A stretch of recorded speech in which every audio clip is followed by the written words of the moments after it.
ভেনেজুয়েলায় রুদ্ধশ্বাস অভিযান চালিয়ে সেদেশের প্রেসিডেন্ট নিকোলাস মাদুরোকে গ্রেফতার করেছে মার্কিন সেনা।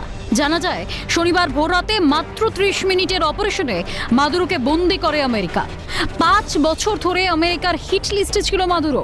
কিভাবে হলো এই দুর্ধর্ষ অপারেশন, সেই এক্সক্লুসিভ তথ্য এবার এলো সিএনএর হাতে। জানা গিয়েছে, কারাকাস সহ একাধিক প্রদেশে ধারাবাহিক বিমান হানা চালানো হয়।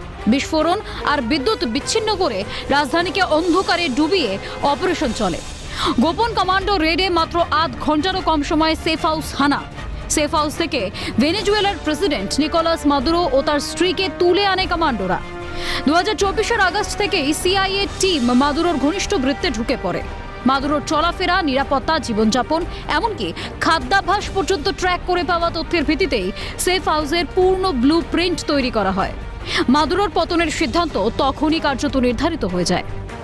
সেফ হাউসের হুবহু প্রতিকৃতি বানিয়ে মার্কিন স্পেশাল ফোর্সের ট্রেনিং চলে। স্টিলের দরজা ভাঙার প্রশিক্ষণ শুরু হয় সেফ হাউসের মডেলে। কোন ঘরে মাদুরো থাকেন তাও গোপন ট্রেনিং শুরু করে স্পেশাল ফোর্স। কোন রুট দিয়ে ঢুকে কত সময়ে তাকে তুলে এনে বেরিয়ে যেতে হবে তাও পূর্ব নির্ধারিত ছিল। প্রতিটি ধাপ সেকেন্ড ধরে রিহার্সাল হয় আমেরিকায়। জানা গিয়েছে, 150টি সামরিক বিমান, 20টি স্থল ও সমুদ্র ঘাঁটি থেকে উড়ে কারাকাসের দিকে যায়। অপারেশনে ব্যবহার করা হয় F-22, F-35, F-18, EA-18, E-2, B-1 বোমারু ও ড্রোনও অপারেশনে সক্রিয় ছিল। যুদ্ধ বিমানগুলো ভেনেজুয়েলার আকাশ প্রতিরক্ষা ও সামরিক টার্গেট ভেঙে ফেলে।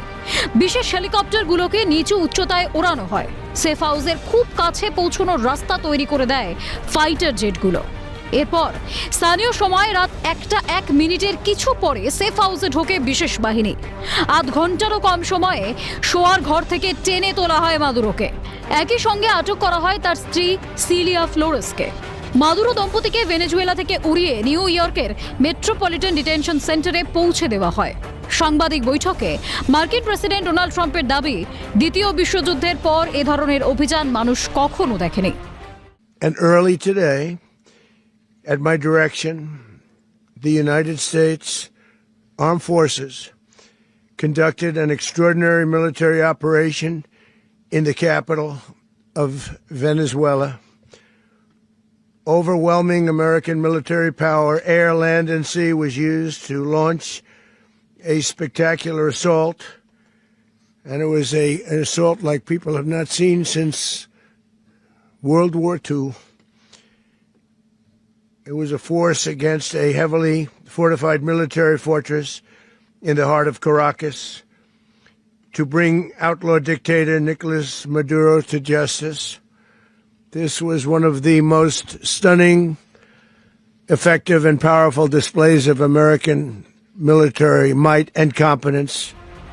এদিকে ভেনেজুয়েলার মার্কিন আগ্রাসনের তীব্র নিন্দা করেছেন দেশটির অন্তর্বর্তী প্রেসিডেন্ট ডেলসি রড্রিগেজ।